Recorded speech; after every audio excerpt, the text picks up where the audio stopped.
J.J. Pfister is a new craft distillery located in Sacramento. The company has its origins in the late 1800s when Mr. Pfister arrived in San Francisco and started making knit clothing for children and then swimwear for adults. Today's generation has been building a distillery in East Sacramento where they ferment grains, potatoes, or fruits. This leads to a raw fermentation product that is not sold but racked in preparation for distillation. After the fermentation, the must or mash is distilled to give a clear product which is nearly pure alcohol. If they're making an unaged spirit, like vodka or the Eau de Vie we will be tasting, the alcohol is stored in stainless steel tanks that don't make any change in the flavor. They're inert. But on the other hand, for aged spirits such as whiskey, the alcohol is diluted a bit and then stored in oak barrels. Those barrels give the spirit both flavor and color, which imparts some smoothness and texture to the product. It is important to periodically sample the aging whiskey to see how the flavor and color is developing and to make blending decisions. In just a few years, J.J. Pfister has developed a substantial line of distilled spirits, including vodka, gin, some whiskeys, rum, and brandies, including the Pear Eau de Vie we will taste tonight. Good evening, everyone. I'm Andrew Waterhouse, director of the Robert Mondavi Institute and professor of enology. Tonight, we're presenting a Sips and Bites program on distilled spirits and with the master distiller and others from J.J. Pfister. Thanks for being with us tonight. We have a few upcoming events which I'll share with you at the end of the program.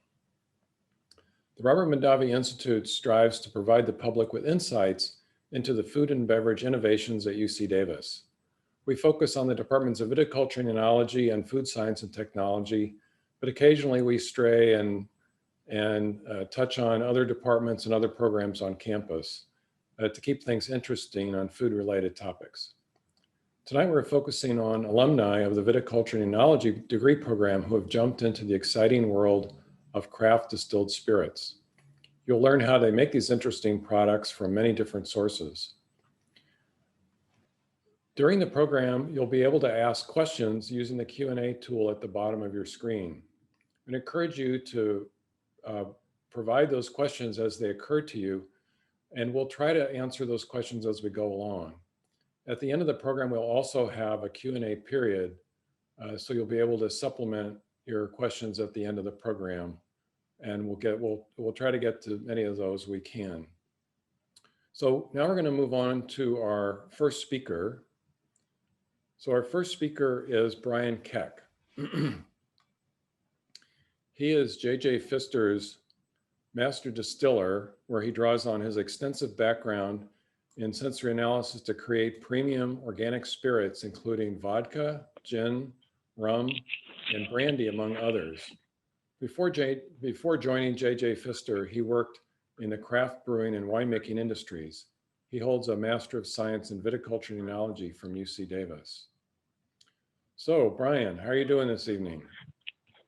I'm doing great. How are you? All right. I wanted to start by covering a little bit of your family history. You were telling me that J.J. Pfister came to San Francisco on a train. Was that? When was yes. that? And the exact year, I'm not quite sure, but it was shortly after the Transcontinental Railroad was finished. And why did he make that trip? He had read about the Transcontinental in the Zurich Times and was following its construction. And as far as I know, when it was completed, he decided he just had to take it. It was quite the experience, I imagine. And he ended up at the end of the line in Sacramento and made his way on to San Francisco. Wow. So it was really just an adventure. Yep. Must have been an exciting trip. I can't imagine taking the train these days, but back then it must have been really cool. So then what happened in San Francisco? So in San Francisco, he started up a knitting company known as J.J. Pfister Knitting Company. Mm-hmm. And he started off making the knit goods in pretty much his bedroom. He would walk up and down Market Street selling them to those who would buy, and eventually made enough money to import some knitting machines from Germany. And from there grew quite a bit and made pretty much all of these swimsuits that are famous from the early 1900s. There's one up here behind me. Uh-huh. And they're made from wool to keep you nice and warm in the Pacific Ocean. And you can still find some of them throughout the world. I know there's at least one J.J. Pfister swimsuit in a museum in Hawaii. Wow. And then after the swimsuits, or concurrent with them, with his factory based in San Francisco, it burned down in the Great Fire of 1906. Oh no. Which occurred, I believe, in April. But he was able to rebuild the factory in Berkeley, and I believe it was up and running in November of that year. Wow. So where was this building in Berkeley? That's always a good question that I should always know. It's still there. It's apartments now, though, instead of a factory. And I don't think it's too far away from University of California there. When I was a student there many years ago, I remember going to this large building to drop off some lab equipment down on 4th Street. And I was thinking that might actually have been it because it looked like an older building. So maybe it's, anyway, it'd be interesting to go find that place somewhere in Berkeley. For sure. So, but he didn't make distilled spirits, is that right? That's correct. His endeavors were limited to knit goods. Right, right. Well, let's bring in your friend and colleague, Chris Johnson. Chris is another distiller at J.J. Pfister. He has a background in wine production and analysis. Before joining J.J. Pfister, he was an enologist at 2 premier Napa Valley wineries, and he also holds a Master of Science in Viticulture and Enology. Hey, Chris. Hey, how's it going, guys? All right. So I guess the 2 of you are responsible for distilling the product there over at J.J. Pfister. Is that the idea? Yeah, we have one more guy that works with us, but it's just the 3 of us back here. We do all the actual production, but we have a sales crew and a hospitality staff as well. And you guys met at UC Davis, is that correct? Yeah, we actually met during our masters in viticulture and enology. I met him in whenever we started, 2014, 2015, around then, and he actually told me pretty early on that his family was planning on starting a distillery, but I didn't really think it was a real thing. So later on, as we got closer and closer to graduating, I started to see that he was indeed serious about starting this distillery. So, and now we're in a 16,000 square foot facility. So it's the real deal. All right. So did you meet you probably met in winemaking class or the wine analysis class? Those are the fall classes I'm sure you were taking, right? Well, we had it was what's his name? Andy Walker, the viticulture class where we had to identify grapevines. It like starts before the semester even starts. They're like, identify 23 white varieties, and then like the next, we're like, oh, thank God we got through that. And then the next week they're like 45 red varieties, and so it's a harsh startup over there. But yeah, I think that's where we originally met. Trial by fire, right? Oh yeah. Yeah. So do you have any more favorable recollections of your time at Davis? Oh yeah, it was great. I mean, we had I guess for the master's class, it was kind of large. We had like 20, 22 students, something around there. Wow. We're all close friends, and we had a lot of fun times. And yeah, it was a great program. I did the track where you do the internship, so I got to work at a winery during my time there, and I actually roomed with one of the other students that I went to school with. He got placed in he got a job at the same winery that I was working at, and they put us up in a cottage in the middle of a vineyard for the entire summer. So we just couldn't believe it. The property manager of the winery came over, and he was like, he let us into the cottage, and then he was like, is this gonna be suitable for you guys? And we're like, yeah, I think this entire house in like a Chardonnay vineyard, I think that'll do. And he was like, okay, great. And then we were just like looking at each other like we could not believe what was happening. It was really fun. Yeah. So when you were actually in Davis, do you remember any of the tasting classes, or I dare not mention, like, let's see, I can't remember. Was I teaching 123 then? I think it was maybe I was. Was that wine analysis? Yeah. Yes, you were. Yeah, because I think I switched, started teaching that right around that year. I can remember which year it was. I like that class. My background was in political science for my undergrad, so I didn't have any of the prereqs. So I had to take them all in community college right before I started the master's program. So like I had all that chemistry right on the brain. I just took Chem 1, Chem 2, organic chemistry, so I knew it all. So it wasn't that bad for me, but my classmates were a little bit stressed. I remember that. I enjoyed that class. Yeah, Brian has a master's in chemistry, so yeah, he was all set. Yeah. Yes, Brian. So how is it that you got interested in viticulture and enology? So it's a indirect path. I was in grad school for chemistry and realized that my home brewing notebook for beer was a lot better kept than my actual lab notebook for grad school. And after a few months of realizing that, and pretty much realizing I was enjoying brewing a whole lot more than I was the lab work, I looked into pursuing a career in the beer field, and I looked at beer and wine, and I ended up going with wine because wine is gluten-free and celiac runs in my family. And I wanted to be able to make a product that my father could enjoy. And also from a bit of a selfish standpoint, if I end up developing celiac, I want to be able to enjoy it myself. And from there, I actually was introduced into the distilled spirits with an idea from a farmer in Klamath Basin to pretty much preserve potatoes. And you can preserve potatoes by either dehydrating them or making spirits, and spirits are a lot more fun too.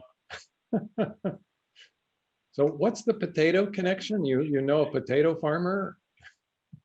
Yeah, so we started off making potato vodka with JJ Pfister, and potato vodka is pretty much the premium vodka. Potatoes have a large glycerin content, so it's a very silky, smooth vodka. Oh. And we started off making that, and we added more spirits, including the Eau de Vie. And we ended up switching to a rye vodka which is the second best vodka, but it's significantly easier to make. So have you switched, or are you still making both? We still have both, but we will probably have potato vodka as a specialty product going forward with limited batches. Uh-huh. It's a little more difficult, huh? We haven't made it in a while. Yeah, You have to put it through a whole system that is constantly on the fritz. Like you dump potatoes into these sorting conveyor belts, and the conveyor belts always get stuck. And then when they go into the grinder always works. But then there's a screw pump that pumps it into the mash tank, and that screw pump always fails. So we're always like in the middle, and then we'll see the hopper of the screw pump just like overflowing with potato, getting it everywhere, and it just ends up being like a ridiculously long work day with cleanup and everything. But I miss the potatoes. It was our original thing that we produced, so I'm fond. Yeah. All right. Well, I think we're going to move on and taste the first product. So we're going to bring in Laura now. Laura Bruce is a Sacramento-based bartender who's been active in the Midtown bar scene for at least 5 years. She has hosted pop-ups in Manhattan for her craft, and as well as traveled to Nashville for extensive training in whiskey. I want to hear more about that, Laura. Sure. She currently works at the Shady Lady Saloon and its sister bar B-Side, as well as being a bar consultant for J.J. Pfister. All right. So you want to tell us a little bit about what you just poured? So right now, we just poured the Pear Eau de Vie, the Pear Brandy.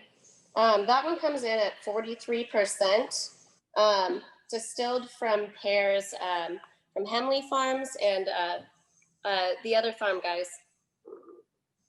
It's green in Hemley. It's in Cortland. They produce organic. It's majority Bartlett pears, but there's some Bosc pears in there as well. Mm-hmm. About 30 minutes away from the distillery, so we take turns in the pickup truck carrying 2 bins each. So you bring it in one pickup truck at a time? We do. 3 or 4 trips a day. That's a craft product, all right. Oh yeah. So, I mean, I heard some story about it takes a large number of pears to make one bottle of that Eau de Vie. Is there? I was trying to calculate that this morning. I think it's a 375, so it's a half bottle. Right. It's around 20 pounds per bottle. Wow. 20 pounds of pears? Approximately, yes. Yikes. So can you walk us through the process of making this? Sure. So we use that palm fruit processing line, the same we use for potatoes. So it has the same hiccups, unfortunately. But we pump it directly into the fermentation vessel. We don't have to use the mash tun for this because it doesn't need any heating or anything like that with the enzymes we use. And we pump it into the fermentation vessel, and then we add a pectinase enzyme. Mm-hmm. Helps break it down so it's more pumpable. And like when we first pump it in, it barely even mixes. The yeast and the enzymes have to do a little bit of work to break it down. And after we kind of just ferment it like a whiskey. So we do like a longer, slower fermentation around 70, I believe it's 76 degrees Fahrenheit. And after a few weeks, when it's the sugar's depleted, we'll pump it into the pot still and do a stripping run. So we'll pump everything in there, and we'll get one distillation just to make it a clear liquid, a more concentrated liquid around 35% alcohol.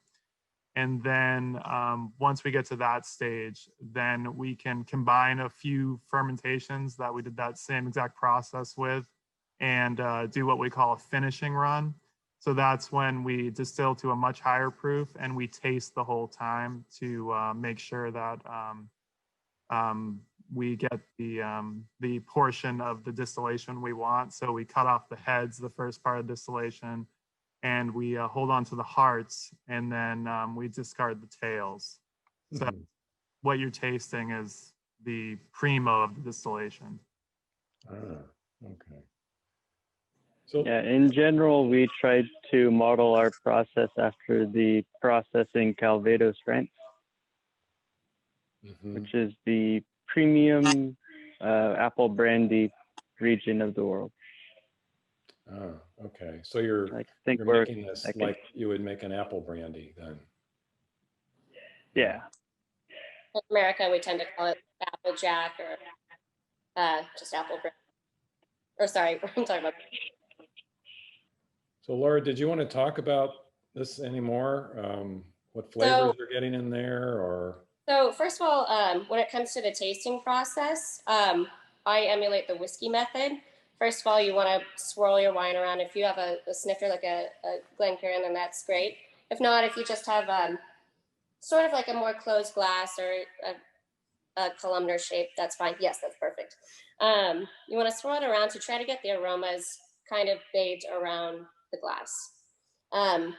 When I am doing my tasting, you want to keep your mouth open, as I believe Brian was saying, to keep the ethanol from penetrating your nose. You want to stick your nose just kind of near the glass with your mouth open, keep your mouth away. And I want to take like 3 breaths in and out through your mouth. And start to get the different notes that come through. Are you getting anything right now? Oh yeah.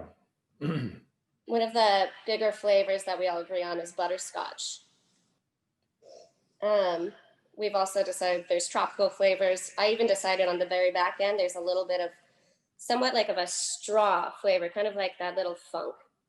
Brian can elaborate on how all the different parts of the mash can like cover that sort of thing, where it comes from the different types of the process. But next to that, your nose and your palate are going to come up with different flavors and tastings. So now we sip.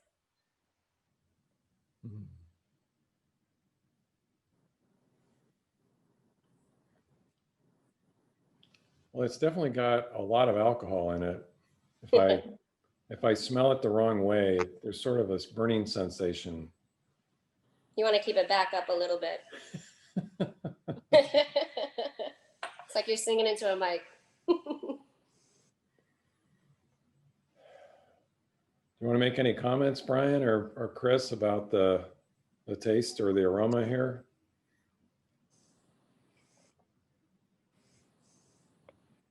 I think Laura had it pretty well covered with the butterscotch is the main aroma and flavor I get.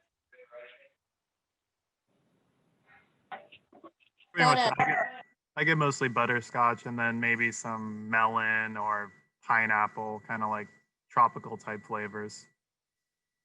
You might be swirling it too much if you're getting some ethanol.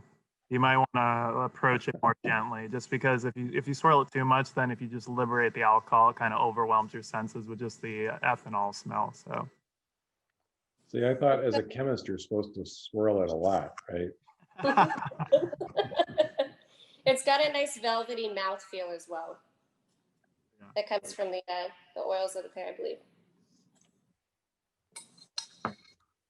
Yeah, it's definitely got a very nice, smooth mouthfeel for sure. Yeah, but a little burning in the afterwards. Yeah. We had to, so this one we had to actually distill to a relatively high proof for brandy. We were just before bottling, we noticed that it was lushing. Essentially the oils in the was separating from the liquid and making like kind of a cloudy product. So, really? So we actually took it back to the still and distilled it to a higher proof and made a really, really strict cut on it. And then once we did that, we tested it a few times and made sure that it wasn't going to lose. The other issue was we bottled it in December. So if you bottle when it's really cold, then if it has a propensity to loosh, then it's going to come out when it's really cold. What's that word? Looshing. So it's like, you know, when you have absinthe and you add a like an ice cube and you see like the oils kind of precipitate out from the liquid. Right. So people associate with absinthe, but it actually was occurring. It can occur with our gin too. The juniper Really? will kind of get into the liquid at such a concentration that we have to be careful when we're taking it to bottle strength, just to make sure that those oils don't jump out of solution. Just it's not really a flavor problem, but it's just an appearance thing in a clear bottle. It'll look a little cloudy. So yeah, the oils are soluble in the ethanol part of the spirit, and as you add water or chill it, you'll have the oils precipitate and form a cloudy spirit. Okay. All right. I'm gonna turn to Chris and Brian and ask some questions about the distillery. So Laura, you can take a little break, but don't go far away, okay? All right. 'Cause we'll come back to you for the cocktail in a few minutes. All right. So I understand it was you got started with vodka, is that right? Yep. I think Potato vodka. Yeah. I think that was a good choice. It's let's see, what's the right point here? That's a good cash flow decision because there's no aging involved. You get it distilled and it's ready to go, right? That's the exact reason many distilleries start with vodka or gin or another unaged spirit. Yeah. So what was it like getting started? I mean, you hadn't really done this before, right? So that's pretty accurate. We started off with making our potato vodka another distillery. And what we did is we had our workers, so me, Chris, and Mike, our third distiller, our potatoes and our creative control, but we used their process. And more importantly, we used their distillation license.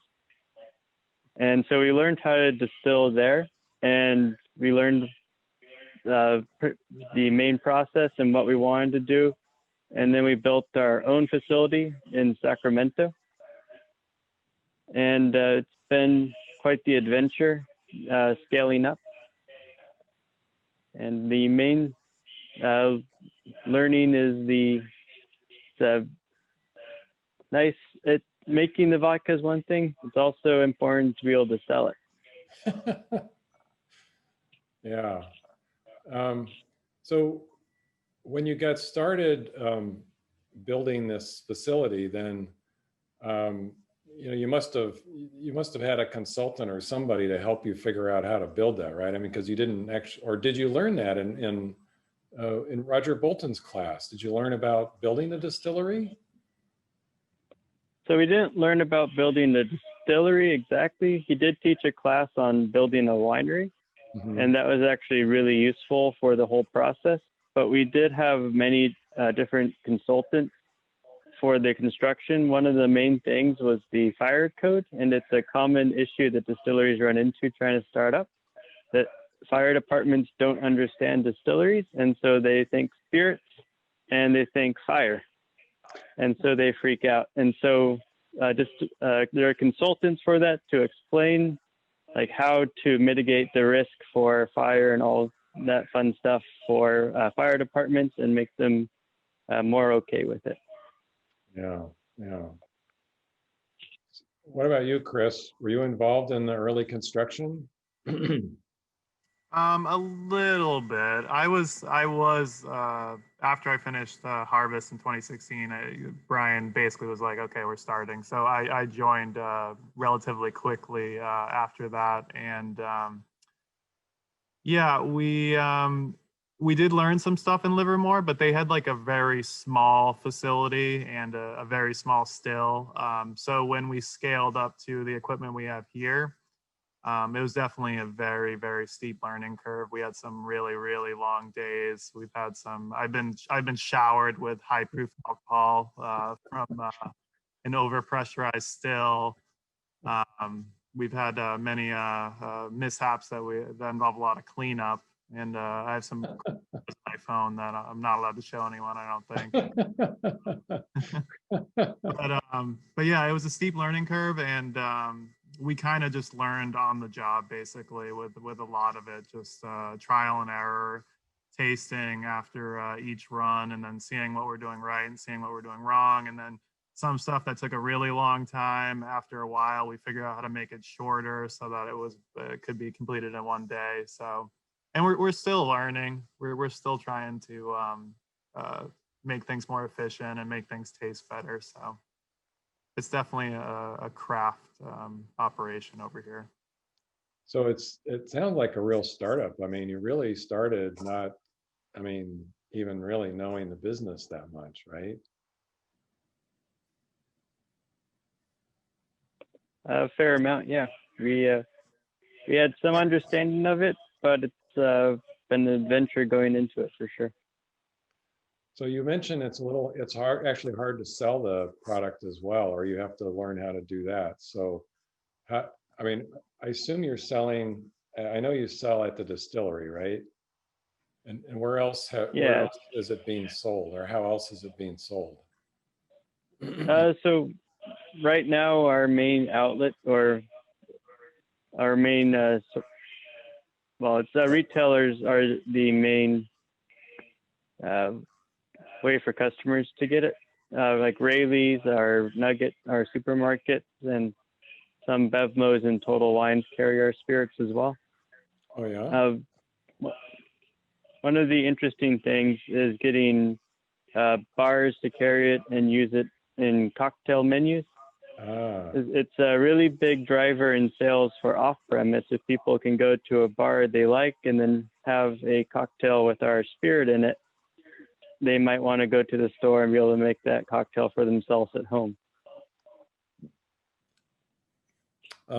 Problems with the pandemic is that all the on-premise consumption is kind of dwindled, and that was one of our main avenues of sales, because the bigger guys are in all the stores and they have distribution to for all the people that want to enjoy spirits at home. So we're trying to kind of pick up our business in that sector and try and get in more supermarkets and more off-premise locations to kind of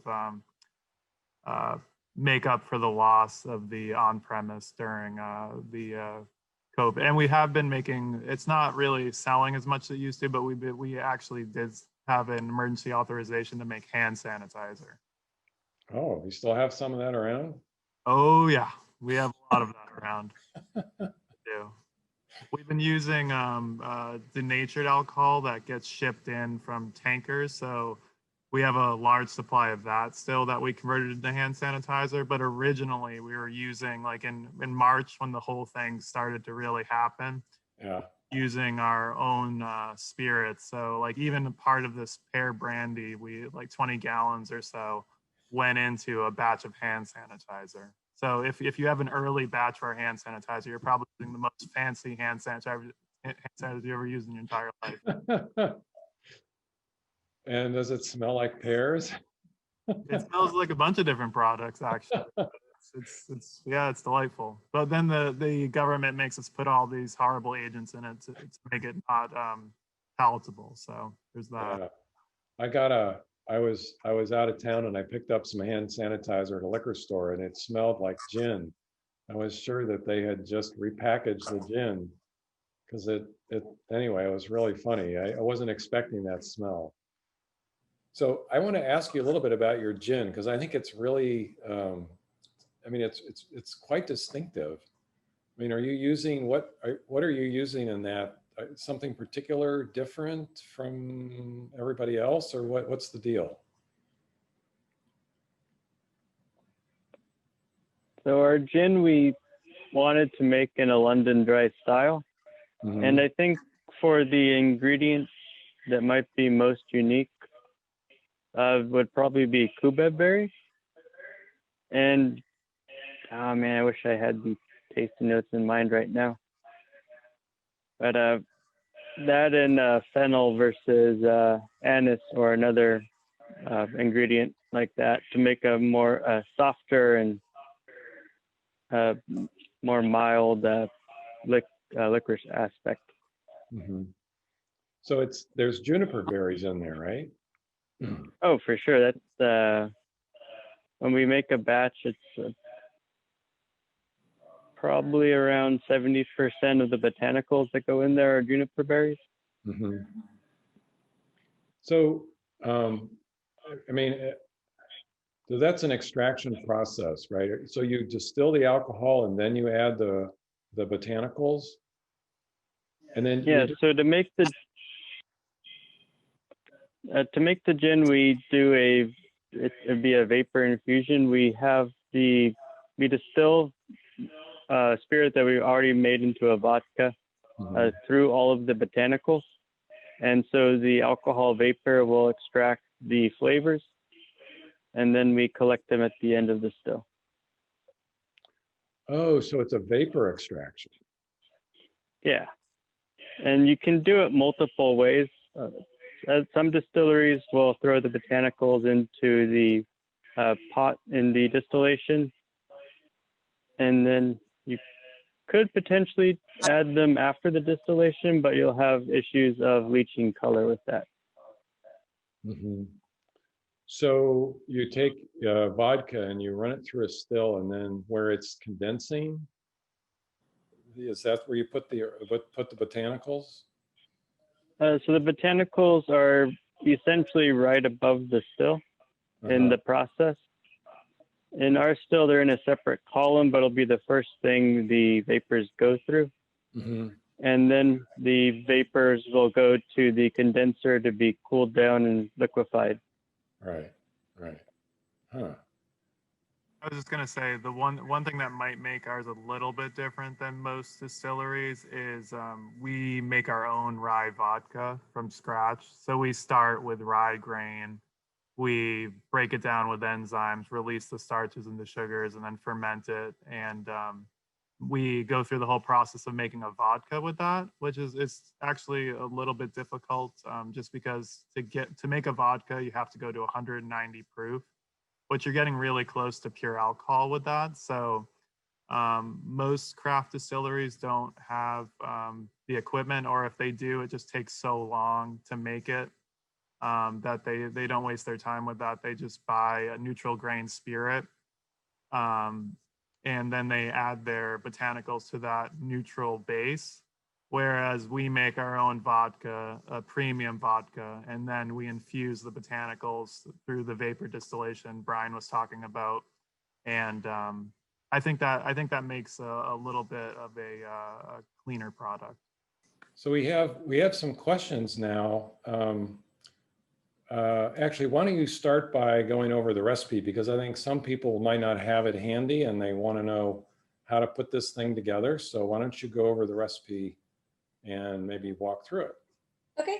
Well, first of all, I can go ahead and describe the ingredients, and then I can create the cocktail for you. And then while I'm doing that, I can do proportions and things like that.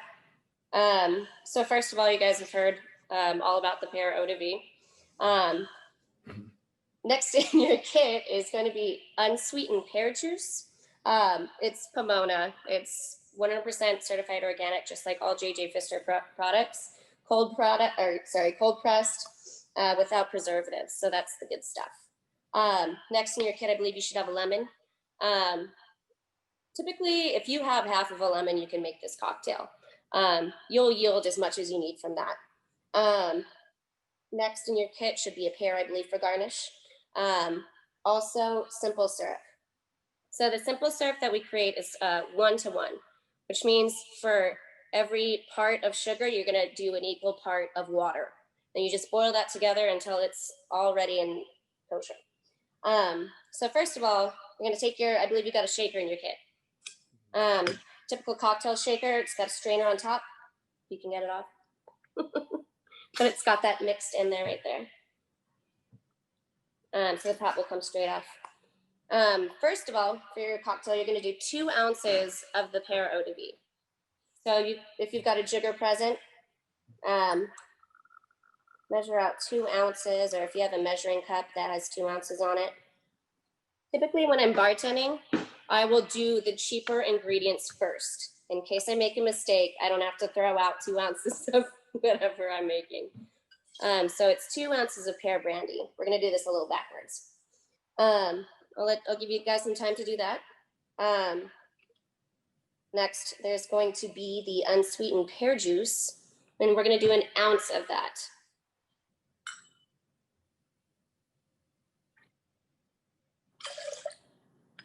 All right.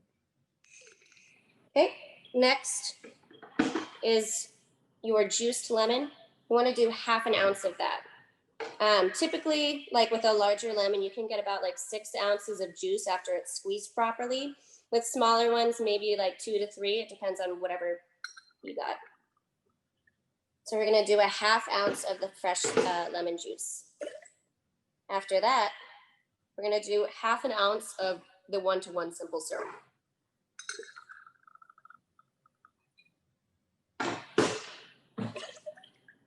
All right, so again, we've got 2 ounces of the Pear Eau de Vie, 1 ounce of the pear juice, 1/2 ounce of lemon, and 1/2 ounce of simple syrup.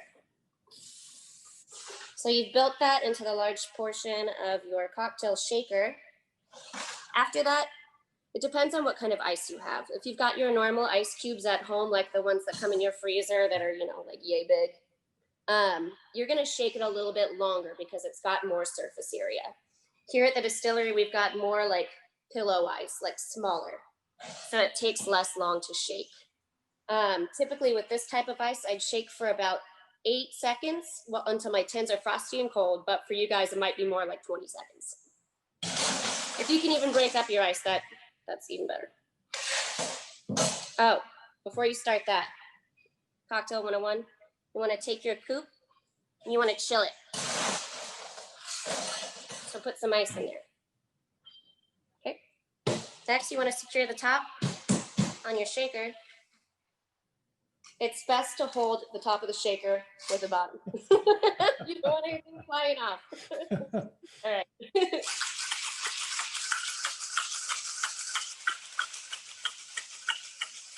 When you're shaking a cocktail, you want to do something that's called a 3-point turn.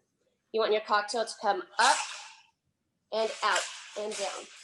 I do it kind of like a horse gallop. Like. After that is done, there's always suction. Let me get a towel.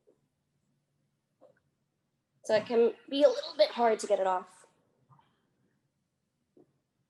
I'm gonna dump that ice because that ice, you don't need that. So now that your glass is a little frosty, you're gonna strain your cocktail in there and it should come out a little bit under the top. So that space between the cocktail and the top of the rim, that's what's called a collar. That's what's gonna save you from, walking to your couch and just spilling your juice everywhere. Put that right there. Next, we're gonna do our garnish. So I've got a full pear right here. Oh, also 101, wash your shaker and your tools after every cocktail you make. If you're making a Negroni, you've got that bitter Campari, and it's gonna ruin if you're making yourself like a sidecar or something after. I like to do a nice little slice, but actually let's go fancy. Why not? We've got time.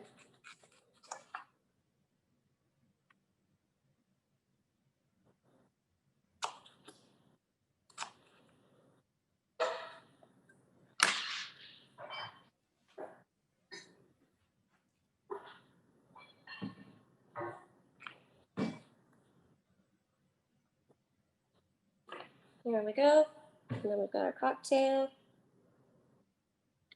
Actually, I'll put it closer to you guys.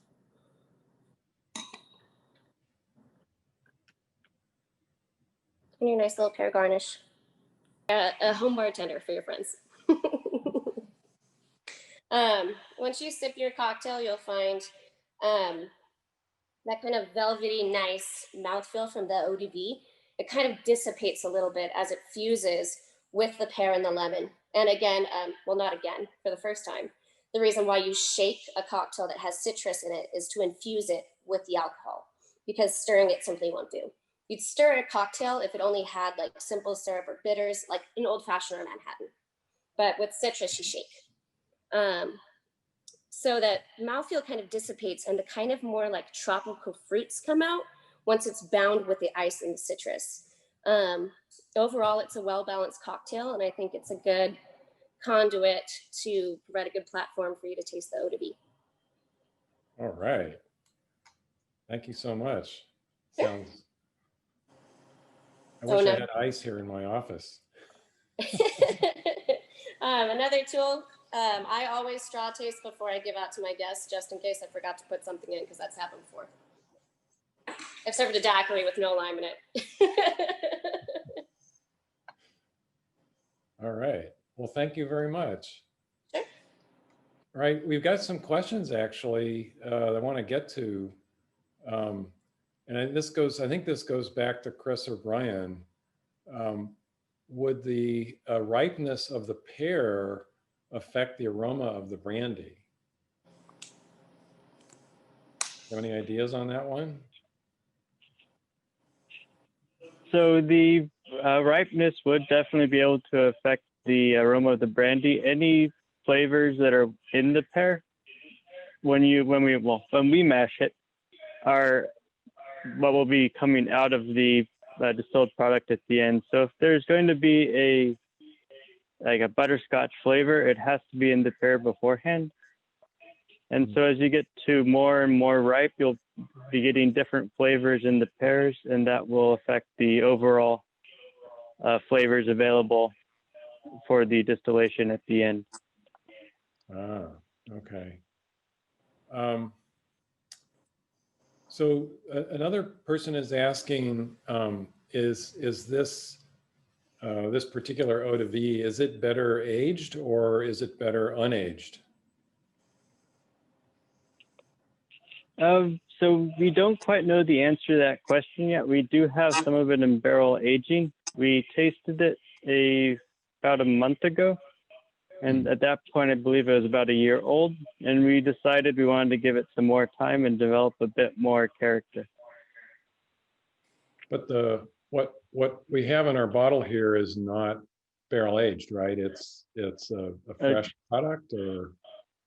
Correct. It's fresh pretty much from the still. At that point, we just proof it down with a little bit of reverse osmosis water, which is incredibly clean water. Mhm. And then we bottle it, and that's what's in the bottles that we're enjoying today. So what will happen, what happens to it as it ages in barrel then? What does it just, I'm sure you're not using a whiskey barrel, right? So what kind of barrel are you using? So we're using the same barrels they use in Cognac, France. So they're French oak for kind of more mellow tannins compared to American oak. Mhm. And then during the process, it will absorb some of the oak flavors from the barrels. And then there'll be some oxidation within the barrel, which will help create new flavors within the spirit and also help mellow out any of the harsher flavors as well. Huh. Okay. Interesting. So that's essentially a completely different product. For the most part, yeah. We want to have the two side by side, but that will be about a year out or so. Okay.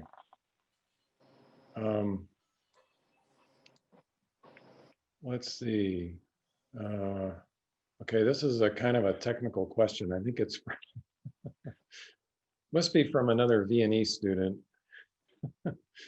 who's thinking about distillation. Earlier in regards to the rye, you mentioned using enzymes to break down starches. Is that a substitute for mashing pre-fermentation? So for our rye mashes, they follow the same process as beer brewing. And when we mash rye, we don't have any of the enzymes that you'd get in a malted barley or any other malted grain. And so the sugars in rye are in long carbohydrates, and the yeast can't ferment those into alcohol.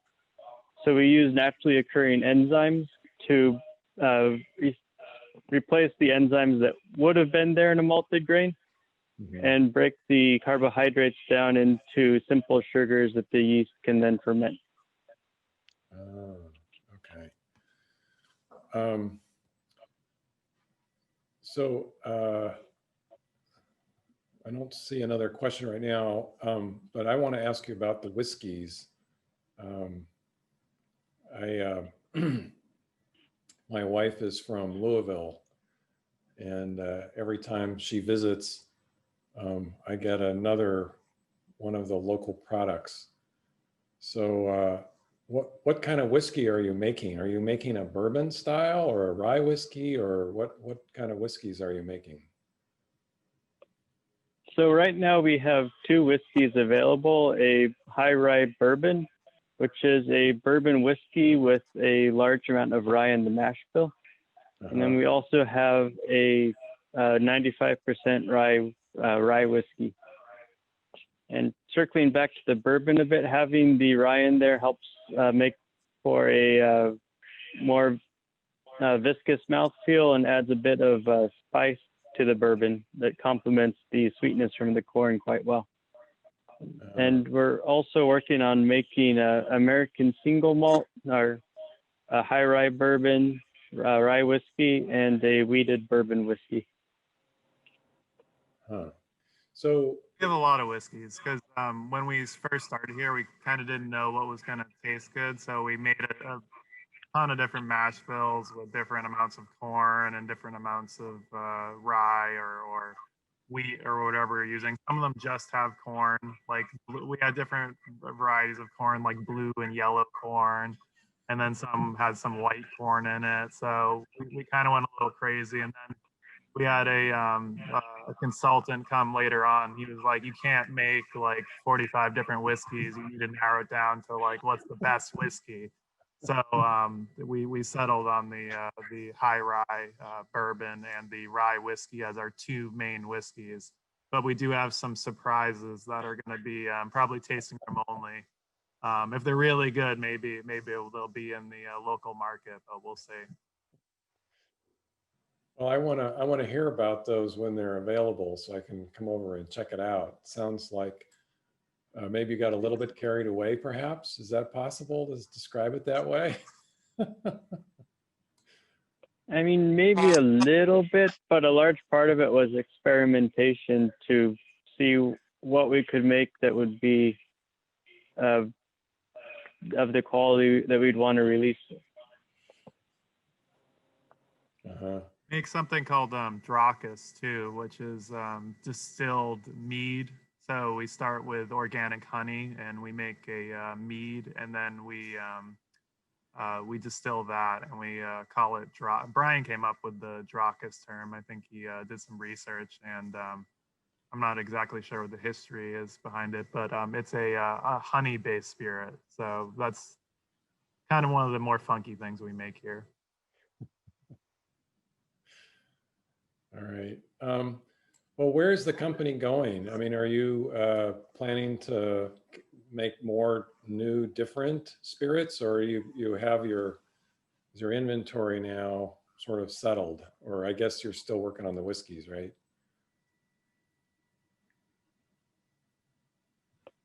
Yeah. So right now we are working on the whiskeys, but for the most part, I think our inventory is pretty much settled. As you said, we have our whiskey lineup that we're aiming towards. We might add another whiskey if one of our experimental whiskeys turns out to be very popular. Okay. Well, how do you distinguish yourself in the market from, I mean, I think there's lots of craft distillers now. There's, I don't know, there's several in Sacramento, right? I really don't know who all is out there, but I know it's getting to be a crowded field, isn't it? So craft distilleries are about where craft brewing was maybe 10 to 20 years ago. Mm-hmm. And so it is getting a bit crowded. we're able to distinguish ourselves with the quality of our product. We make very generous cuts to make the smoothest product possible. And one of the key things we like with all of our spirits we make is we want it to be able to be enjoyed neat. So just by the spirit by itself or in a cocktail. So for that, we need to have it flavorful enough to stand up in a cocktail, but also smooth enough that you can enjoy it by itself. Oh, okay. So there's some products out there that are really designed for one or the other. For a large part, yeah. When you get to a lot of the general, well drinks, so a lot of vodkas and stuff would be generally meant for a cocktail. Mhm. And so having a vodka that you could actually enjoy sipping on is a bit unique. Mhm. We start from scratch with almost all of our products too. Like we ferment them and then distill them. Whereas a lot of other distilleries, especially craft distilleries, the ones around here at least, they're more small scale operations where they don't necessarily ferment their own stuff. They might partner with a brewery or just get spirits shipped in and then make some additions to those spirits or just barrel age them. Whereas we generally start from scratch with all raw ingredients, and then we do every step along the way until it's in bottle. And we do kind of, we're hoping we can get a bottling line soon, but we hand bottle everything. It's really long and tedious, but a lot of TLC goes into each bottle. Oh, okay. Well, let's bring Laura back in so we can say good. So it still looks beautiful there, Laura. I'm surprised you haven't had it's still all there. Private, so gotta be responsible. All right. We had one earlier and we were going over the tasting notes and everything of it, so. All right. So we're going to wrap up here and thank you all for an entertaining evening. I certainly learned a lot about spirits. I was very intrigued by the story about gin. I knew that somehow you get those herbs and or the botanicals in there, but I never understood exactly how that works. So that was cool to find out about that. Do you want to say anything before we go? I'd like to thank everyone for participating, and it's been great to go over our spirits with you. Yeah, I would welcome anyone that's in the area to come visit us. I will show you around, give you a tour. We have tasting room hours. We're building a kitchen right now, so we're going to have a full-blown kitchen. They're doing construction back here, so we do tours and tastings, and you can kind of get more of a hands-on view of the whole distilling process back here. That sounds cool. Kitchen aspect is open Wednesday through Sunday, so if you guys come through, maybe I can make you guys some drinks. All right. All right. Well, thanks so much, you guys. It's been a really fun evening. And I'll be sure to come over and taste some of those whiskeys. Awesome. We'd love to. Thanks for having us. Okay. Bye-bye. Thank you. Hey guys. Thank you. Thanks. All right. So in closing, we have a few events coming up. Next month, we have another Sips and Bites. This one is on baking healthy bread. We'll post a video soon so you can actually make the bread in advance. We'll have one of our speakers has recorded a video of how to bake the bread so you can bake it at home and taste along with them. We're also planning another Sips and Bites in February on chocolate, and more about that later. And then our big event in the winter is our Savor Lecture, which is going to be on February 10th. This is a special lecture on aromas. And we have Professor Sue Ebler from Viticulture and Enology, who's an expert on complex aromas and how to take them apart. And she's going to be talking about some of her research on how to dissect aromas. She'll be followed by Harold McGee, a very famous writer on food who's just released a new book on aromas. So he'll be speaking about what he's discovered in writing this book. It's called A Field Guide to Aromas, and it should be a really interesting evening. So on your way out tonight, please take a few minutes to respond to our survey and give us some feedback on what you thought about tonight's evening, tonight's event, and any suggestions you have for other events in the future. So thank you very much and good night.